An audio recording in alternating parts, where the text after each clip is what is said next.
Hi, Year 6. I'm going to continue with the story of Orphans of the Tide. Hope you're enjoying it so far. I absolutely love this book. So, from the diary of Claude Hestermeyer. After the funeral, I didn't know what to do with myself. I left St. Horace's and walked back to my dusty study in the university, the study I'd shared with Peter. I sat at my desk staring at his empty armchair. My heart felt like a small, hard apple in my chest. I was so distracted that it was a moment before I noticed the man standing by the door. I couldn't see his face. He was wearing a black veil for some reason. "Excuse me," I told him. "I appreciate you coming to offer your condolences, but I said all there was to say at Peter's funeral.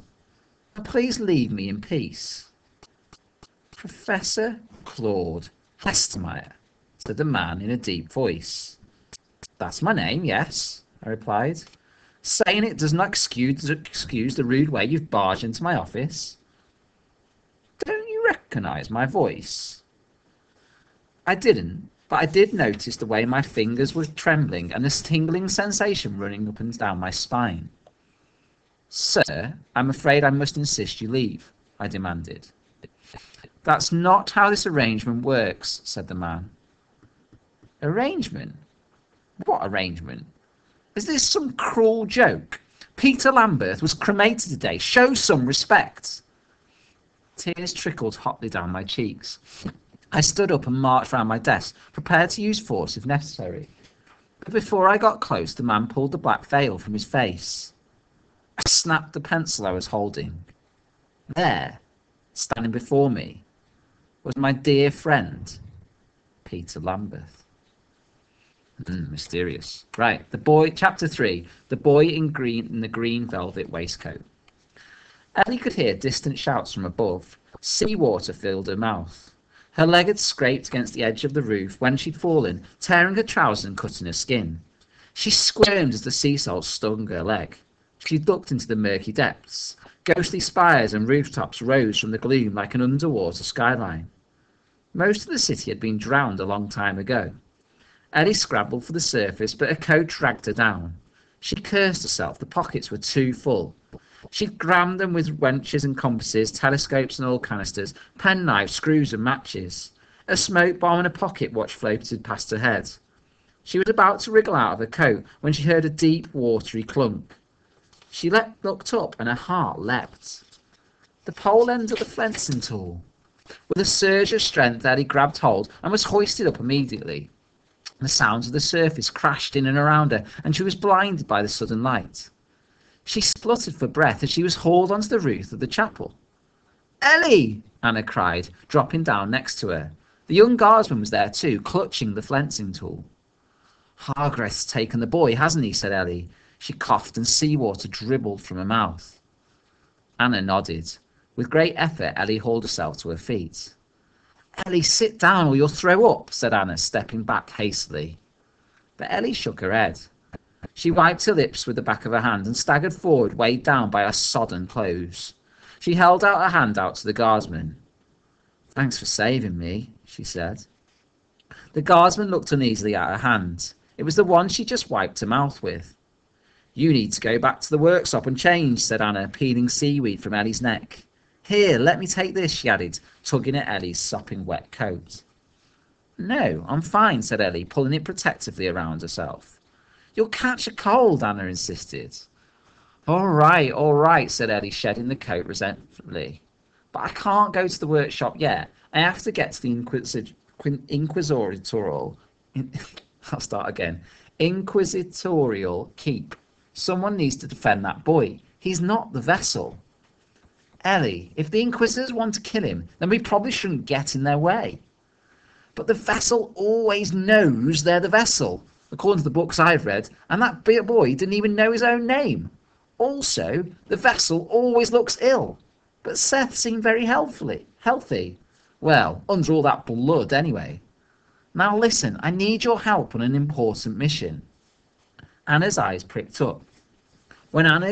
When getting Anna to run an errand, it was important firstly to never call it an errand, and secondly to dress it up with the promise of sailors, and violence if possible. I need you to go to the Great Docks and see if any sailors have heard about a boy falling from a ship, and maybe even getting swallowed by a whale." "Why?" said Anna. "Because if we can find out who Seth really is, it might help us clear his name. But just be careful. They're having a walrus fight by the docks today, and those can turn really violent." This was a lie, and it worked excellently. Anna turned and ran off. Ellie limped after her, shoes squelching with every footstep. She passed alongside the whale, its eye peacefully closed. One of the gargoyles was pressed hard against its tail and looked about ready to break off and tumble into the sea. Funnily enough, it was in the shape of a whale. Blue eyes, Ellie thought, then felt a sharp pang as she worried about what might be happening to Seth. What if the Inquisition had already decided he was the vessel and were even now throwing him on a bonfire? She sped up, clambering over the sea wall and squeezing through the crowd, racing towards the cobbled street above. The business of morning was fully underway as Ellie ran up through the city. The Angelus market was packed with shoppers merrily haggling their way from stall to stall. The rooftops were lined with hungry gulls, the air thick with the stink of fish. 3 bearded musicians played a mournful tune on their cellos, while an old lady heckled them from a window above, throwing a boiled turnip at them and demanding they play something more uplifting. A street magician with a bulging woolen cap and a grey smock performed an illusion for a group of glapping children, who cheered even louder as the trick went wrong. And the seal pup he'd been trying to pull from his cap leapt out and bit his finger.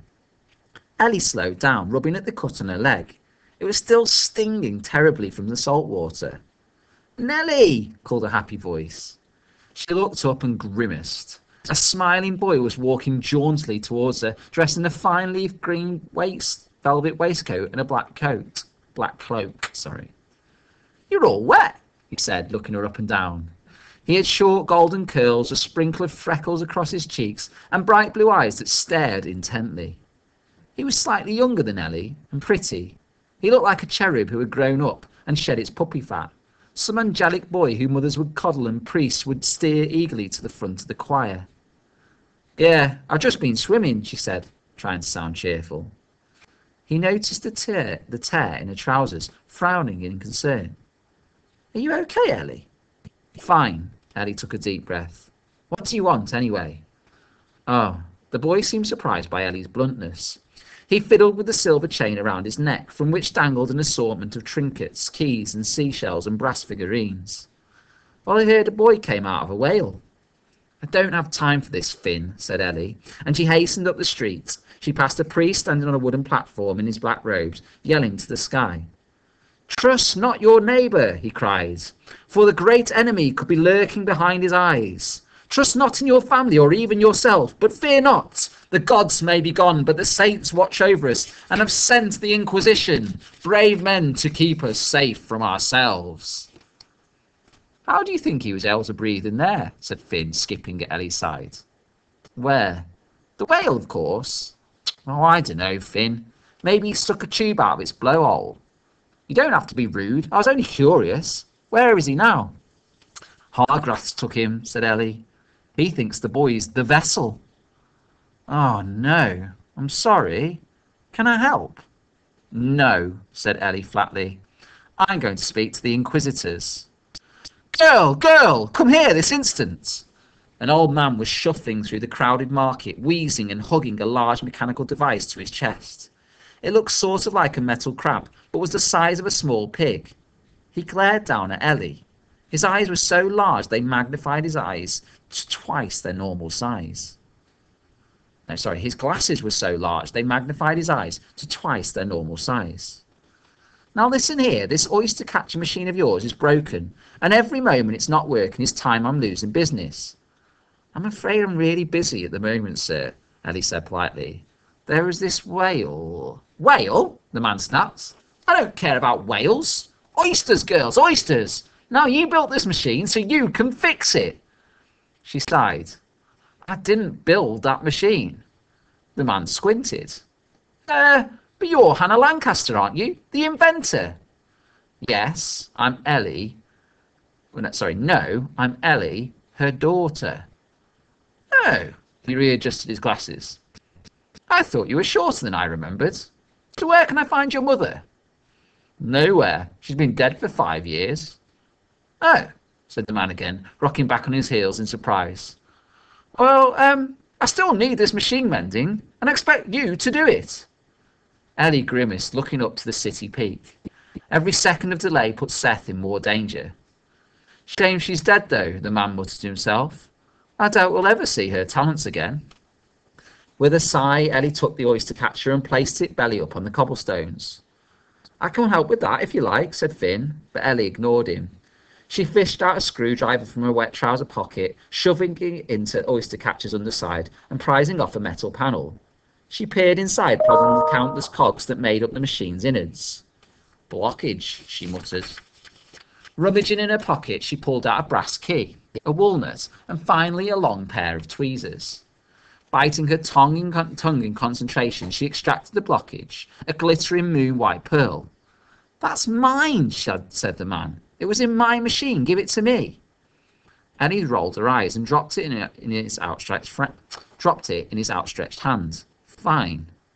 She wound the handle on the back of the oyster catcher until its 6 legs twitched, then laid it on the cobbles.